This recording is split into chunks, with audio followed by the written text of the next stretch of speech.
بسم اللہ الرحمن الرحیم۔ بھائی پچھلے ہفتے میں ایک حدیث سنائی گئی تھی، آج پھر وہ حدیث سنا رہے ہیں، اور اس لیے سنا رہے ہیں کہ اس کو یاد کر لو اور اس کا استحضار کر کے دینی مجلس میں شریک ہوا کرو، بلکہ نماز پڑھنے بھی جاؤ تو اس کو سامنے رکھو۔ حدیث کے الفاظ یہ ہیں: وجبت محبتی للمتحابین فیّ والمجالسین فیّ والمتزاورین فیّ والمتبادلین فیّ۔ یہ ترجمہ یہ ہے کہ اللہ تعالیٰ فرما رہے ہیں، حدیث قدسی ہے، اللہ تعالیٰ فرما رہے ہیں کہ میری محبت ان لوگوں کے لیے واجب ہو جاتی ہے جو میری وجہ سے آپس میں محبت کرتے ہیں اور میری محبت میں آپس میں مل بیٹھتے ہیں اور میرے لیے آپس میں ایک دوسرے کی زیارت کرتے ہیں، یعنی ملاقات کرتے ہیں، اور میری وجہ سے ایک دوسرے پر خرچ کرتے ہیں۔ تو یہ حدیث کے الفاظ ہیں، اس کو اپنے یاد بھی رہنا چاہیے، اور جب مجلس میں شامل ہوں، کہیں جائیں جہاں دو چار مسلمان رہتے ہوں، تو یہ نیت کر لیں کہ اپنے اللہ کے لیے جا رہا ہوں، اللہ کے لیے ملاقات کرنے جا رہا ہوں، اللہ کے لیے لوگوں کی زیارت کرنے جا رہا ہوں، تاکہ اللہ تعالیٰ راضی ہو جائے۔ تو یہ بہت بڑی بات ہے۔ حضور پاک صلی اللہ علیہ وسلم دعا میں ہے اللہم ارضنی ورض عنی۔ ہمارے حضرت جو ہے اس کو بہت فرماتے ہیں کہ یہ دعا مانگا کرو۔ دو چھوٹی چھوٹی دعائیں حضرت نے سکھائی ہیں: اللہم کن لنا وجعلنا لک، اے اللہ آپ ہمارے ہو جائیے، ہم کو اپنا بنا لیجیے۔ اور ایک دعا یہ ہے اللہم ارضنی ورض عنی، اے اللہ ہم سے راضی ہو جائیے، ہم کو اپنے سے راضی کر لیجیے۔ اب اللہ تعالیٰ ہم کو اپنے سے راضی کر لے، یہ بہت بڑی بات ہے، اور اللہ ہم سے راضی ہو جائے اس کے لیے اپنے کو اسباب اختیار کرنا پڑے گا۔ ان اسباب میں ایک سبب یہ ہے کہ اللہ کے لیے ملاقات کرنا، اللہ کے لیے آپس میں دینی مجلس میں بیٹھنا، اللہ کے لیے جو ہے ایک دوسرے سے ملنا جلنا، یا دوستوں سے ملنے جاؤ، کسی سے ملنے جاؤ، اللہ کی نیت کر لو کہ اللہ کو راضی کرنے کے لیے جا رہا ہوں، تو یہ فضیلت حاصل ہو جائے۔ اتنی بڑی فضیلت ہے یہ کہ اللہ تعالیٰ خود فرما رہے ہیں کہ میری محبت واجب ہو جاتی ہے، میں محبت کرنے لگتا ہوں ایسے لوگوں سے۔ اس لیے یہ حدیث جو ہے یاد کر لے دباؤ، پڑھتا میں ترجمہ: میری محبت ان لوگوں کے لیے واجب ہو جاتی ہے، میری محبت ان لوگوں کے لیے واجب ہو جاتی ہے جو میری وجہ سے آپس میں محبت کرتے ہیں، جو میری وجہ سے آپس میں محبت کرتے ہیں اور میری محبت میں آپس میں مل بیٹھتے ہیں۔ ہمارا بیٹھنا بھی اسی لیے ہوتا ہے کہ اللہ کی رضا کے لیے بیٹھتے ہیں، اللہ کی رضا کے لیے ہمارا ملنا ہوتا ہے، اس لیے ہم سب اس فضیلت میں شامل ہوں گے انشاءاللہ۔ اور سب سے بڑی فضیلت جو ہم کو حاصل ہوئی قیامت کے دن کہ اللہ تعالیٰ ہم کو اپنے عرش کا سایہ نصیب فرمائیں گے، جہاں کوئی سایہ نہیں ہوگا۔ اس سائے کے لیے کوشش یہی کرنا ہے، جتنے اسباب اللہ نے بیان فرمائے ہیں اس کو ہم کو اختیار کرنا چاہیے، ہم اس لائق ہو جائیں کہ ہم کو عرش کا سایہ مل جائے۔ تو یہ بھی اللہ کے لیے جب ملاقات کی جاتی ہے، اللہ کے لیے ملاقات میں بیٹھا جاتا ہے، ملا جلا جاتا ہے، تو اللہ تعالیٰ قیامت کے دن اب سے عرش کا سایہ ہم کو نصیب فرمائیں گے۔ تو فضیلت اپنے ذہن میں رہنا چاہیے، فضیلت کا ذہن میں رہنا ایمان کا حصہ ہے۔ مولانا انعام الحسن صاحب فرماتے تھے کہ فضائل جو ہے وہ ایمان کا جز ہے، اس پر یقین کر کے، اس کی نیت کر کے، اس کا استحضار کر کے ہم کو مل بیٹھنا چاہیے۔ تو دو وجہ بتلائی اللہ نے اپنی محبت واجب ہونے کی، ایک تو یہ کہ اللہ کی رضا کے لیے آپس میں ملنا، دوسرا اللہ کی رضا کے لیے آپس میں مل جل کے بیٹھنا، تیسرا اللہ کی رضا کے لیے ایک دوسرے کی زیارت کرنا، ملاقات کرنا، اور چوتھے جو ہے اللہ کی رضا کے لیے ایک دوسرے پر خرچ کرنا۔ خرچ کرنے کے لیے بہت ساری چیزیں ہیں، چائے پلانا، اکثر جو ہے مہمان آئے تو خوشی خوشی چائے پلائیں، خوشی خوشی ان کی ضیافت کریں جو بھی ہو سکے اپنے سے۔ یو پی اپنے سب بی پی والے ہیں، یو پی والوں کا معاملہ یہ ہے کہ کوئی آ گیا تو پہلے کچھ کھلاتے ہیں پھر چائے پلاتے ہیں، تو کہتے ہیں اپنے گڑ رکھ لیں اپنے یہاں، وہ گڑ رکھتے ہیں یو پی والے، سمجھے نہیں، چولہا رکھ لیں، 10 روپے کی پیکٹ رکھ لے، کوئی آ گیا تو اپنا کھول کھلا دیں، یعنی تھوڑا سا خرچہ کریں یہ اللہ صاحب دیں گے اپنے کو، جتنا اللہ کے رہے خرچہ کریں گے اللہ اپنے کو واپس کریں گے. کیسے واپس کریں گے وہ اللہ ہی بہتر جانے، یقین رکھنا چاہیے ہم کو، کریں گے انشاءاللہ. تو یہ حدیث ہم کو جو ہے یاد رکھنا چاہیے کہ یہ بہت بڑی فضیلت چیز ہے، اس لیے سنائی گئی کہ اس کا استجار رہے اپنے کو. دوسری بات اس دن یہ آئی تھی کہ جو روزانہ 100 بار کلمہ لا الہ الا اللہ پڑھے گا اس کا چہرہ قیامت کے دن 24 تاریخ کے چاند کی مثل چمکے گا. یہ فضیلت پچھلے ہفتے بھی آئی تھی اور یہ فضیلت یاد بھی رکھنا چاہیے. ہم جب ذکر کرتے ہیں تو اپنے ذہن میں یہ ہونا چاہیے کہ میں 100 دفعہ لا الہ الا اللہ پڑھوں گا تو قیامت کے دن میرا چہرہ چمکے گا. کیسا چمکے گا؟ چاند کی روشنی کی طرح چمکے گا. سمجھے؟ اب اس کے ضمن میں حکیم اختر صاحب یہ فرماتے ہیں کہ 100 دفعہ لا الہ الا اللہ پڑھے گا تو اللہ تعالیٰ اپنی نبی کی لاج رکھتے ہوئے اس کو منہ اجالا کرنے والے اعمال کی توفیق دیں گے. یعنی جس سے چہرہ رونق ہو ایسے اعمال کی توفیق دیں گے.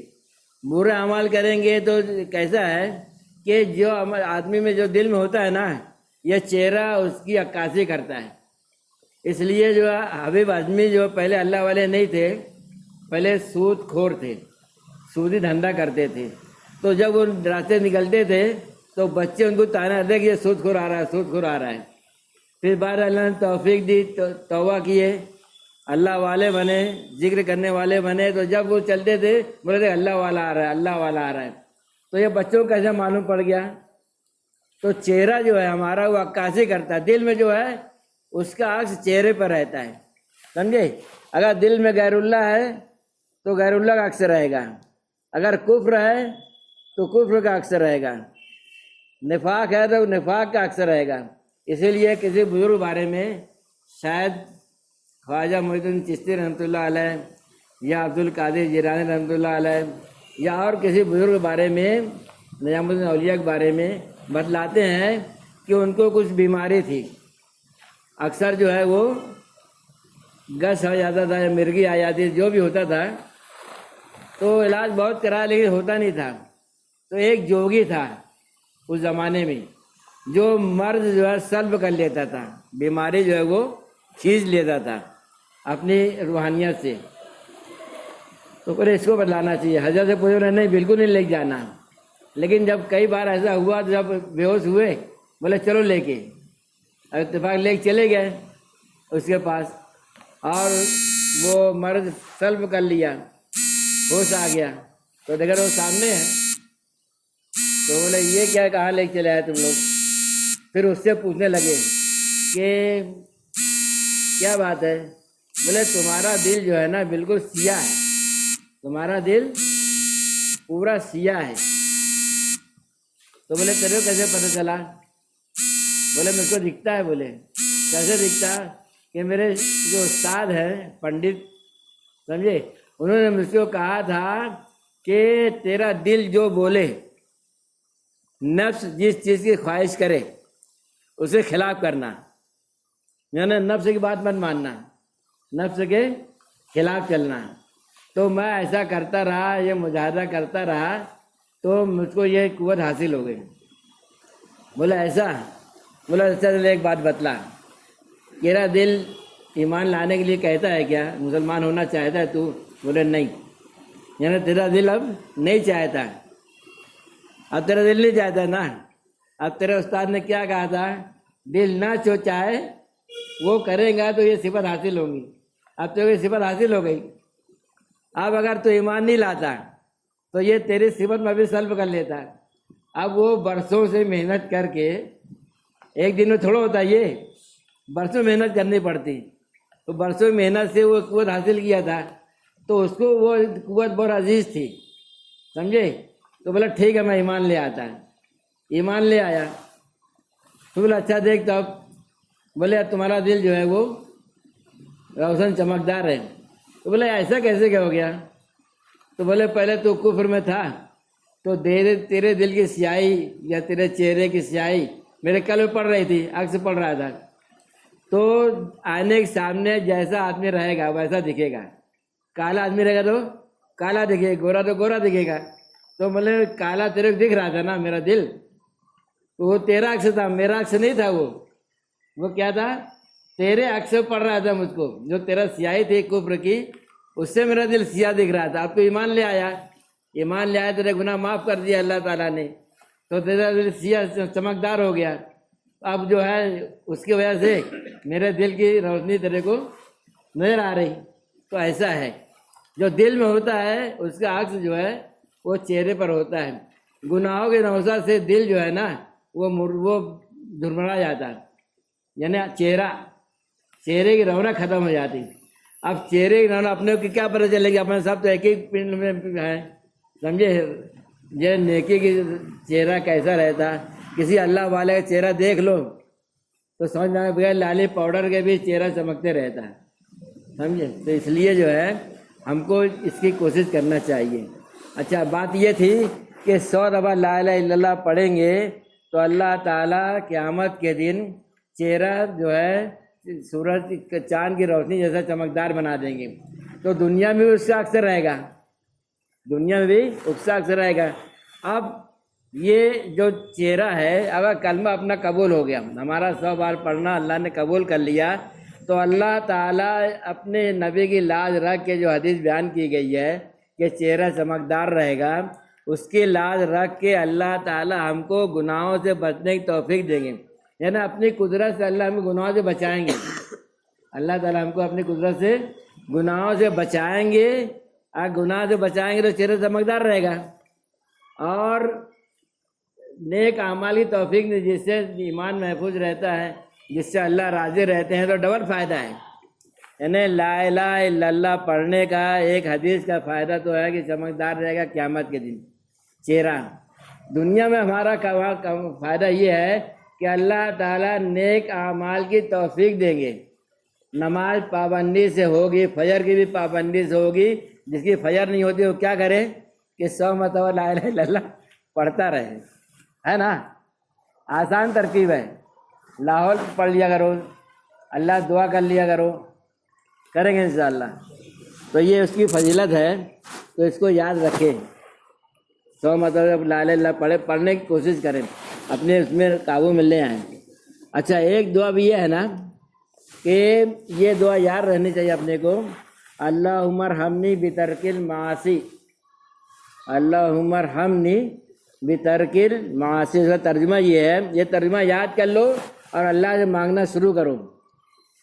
اے اللہ مجھ پر ایسی رحمت نازل فرما دیجئے کہ جس سے تمام گناہ چھوٹ جائیں. اے اللہ مجھ پر ایسی رحمت نازل کر دیجئے جس سے تمام گناہ چھوٹ جائیں. یاد ہوئی؟ اے اللہ مجھ پر ایسی رحمت نازل فرما دیجئے جس سے تمام گناہ چھوٹ جائیں. اب اس میں جو ہے یہ ہے کہ خلاصے میں اے اللہ مجھے وہ رحمت عطا فرمائیے جس سے میں گناہ چھوڑ دوں. معلوم ہوا گناہ چھوڑنا اللہ کی رحمت کی دلیل ہے, اور نفس کے شر سے وہی بچ سکتا ہے جو اللہ کی رحمت کے سائے میں ہوگا. گناہ اس سے چھوٹیں گے جس پر اللہ کی رحمت کا سایہ ہوگا. اس کے لیے کیا کرنا پڑے گا؟ ایک تو وہ دعا ہے, ایک تو وہ وجبات والی کہ اللہ والے بن جائیں, اپنے اللہ محبت کرنے لگ جائیں. ایک یہ کلمہ پڑھیں پابندی سے. ایک یہ ہے کہ توفیق مانگیں, اور یہ دعا بہت اہم ہے, اللہم ارحمنی بترک المعاصی. اللہم ارحمنی بترک المعاصی. ترجمہ اس کا ہے, اے اللہ مجھ پر ایسے رحمت نازل فرمائیے جس سے تمام گناہ چھوٹ جائیں. اب اس کے بارے میں جو ہے حضور پاک صلی اللہ علیہ وسلم نے استقامت کے لیے 2 دعائیں سکھائی ہیں, آپ لوگ یاد کر لیجئے. ایک دعا ہے اللہم ارحمنی بترک المعاصی, اے اللہ ہم پر وہ رحمت نازل کر دے جس سے گناہ چھوڑنے کی توفیق عطا ہو جائے. اے اللہ وہ رحمت دے دے ہم کو جس سے ہم گناہ چھوڑ دیں, آپ کو ناراض کرنے کا سلسلہ ختم ہو جائے. اور ایک دعا تو یہ ہے, اور ایک دعا جو ہے ولا تشکنی بمعصیتک, اور اپنی نافرمانی سے مجھ کو بد نصیب اور بدبخت نہ بنائیے۔ گناہ سے آدمی بد نصیب بدبخت ہو جاتا، سمجھے؟ اب بد نصیب ہوا پھر بہت مسائل کھڑے ہوں گے۔ سب سے بڑا مسئلہ یہ ہو جائے گا کہ یہ دعا بتا رہی ہے کہ گنہگار انسان سخت خطرے میں ہے اور کسی وقت وہ بد نصیب اور سوء خاتمے میں مبتلا خدا قہر میں گرفتار ہو سکتا ہے۔ یعنی گناہ سے بچنا چاہیے۔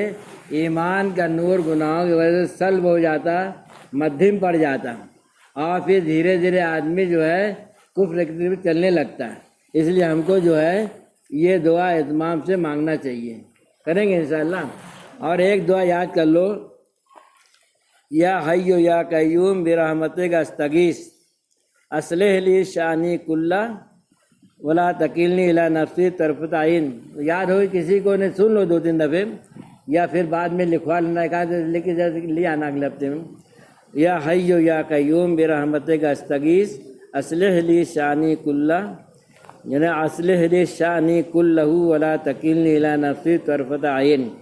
ترجمہ اس کا ہے، اے زندہ حقیقی، اے قائم رکھنے والے، آپ کی رحمت سے میں فریاد کرتا ہوں کہ میرے تمام احوال کی اصلاح فرما دیجیے اور ایک پلک جھپکنے کو مجھے میرے نفس کے حوالے نہ کیجیے۔ یہ ترجمہ اس کا۔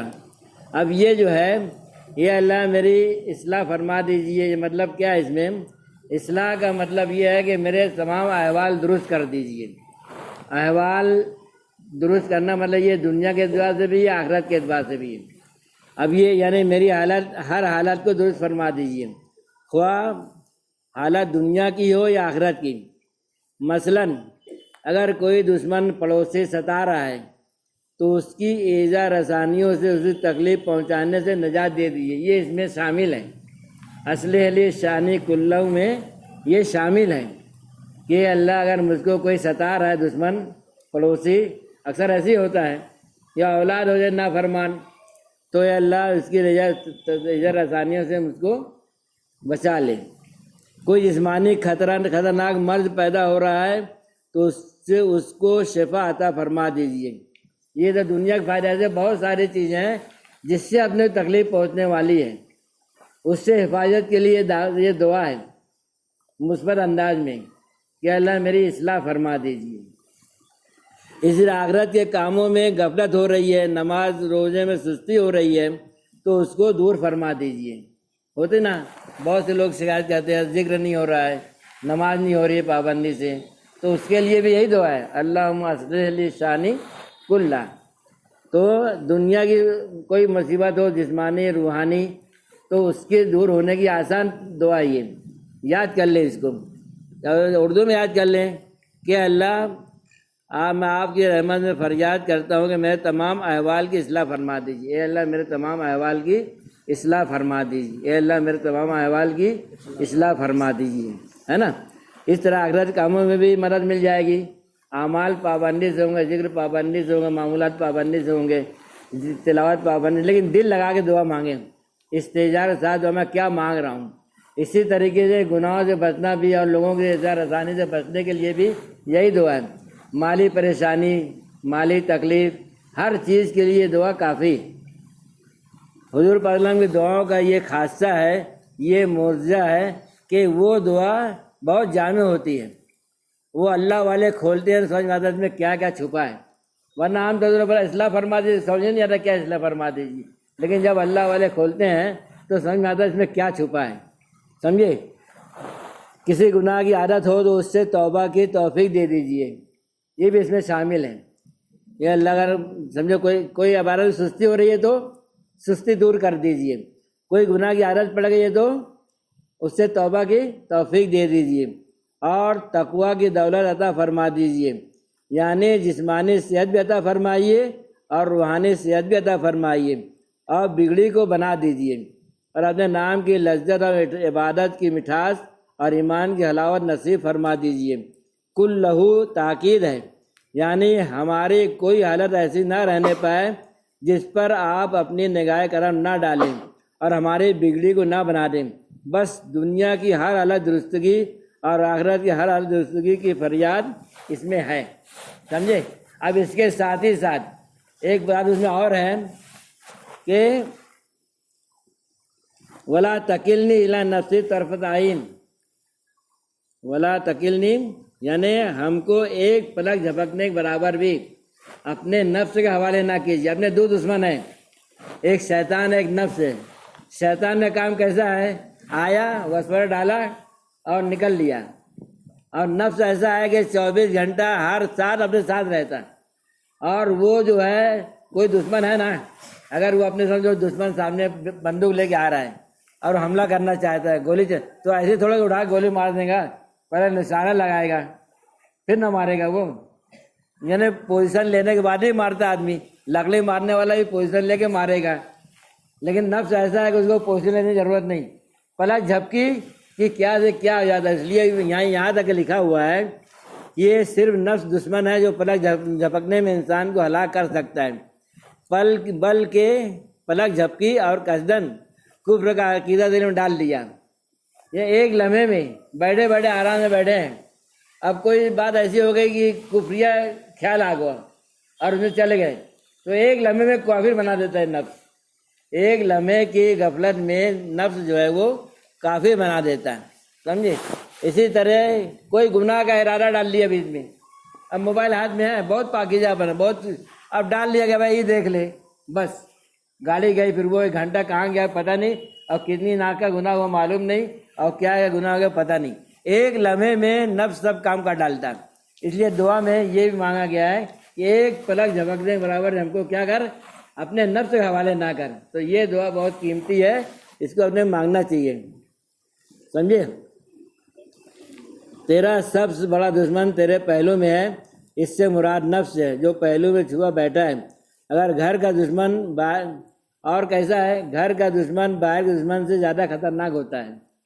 شیطان تو باہر کا دشمن ہے, وہ تو ایک بار وسر ڈال کر چلا جاتا ہے کیونکہ اس کے پاس اتنا وقت نہیں ہے کہ آدمی کے پیچھے لگا رہے. لیکن نفس تو ہر وقت پہلو میں ہے, لہٰذا بار بار گناہ کا تقاضا کرتا رہتا ہے.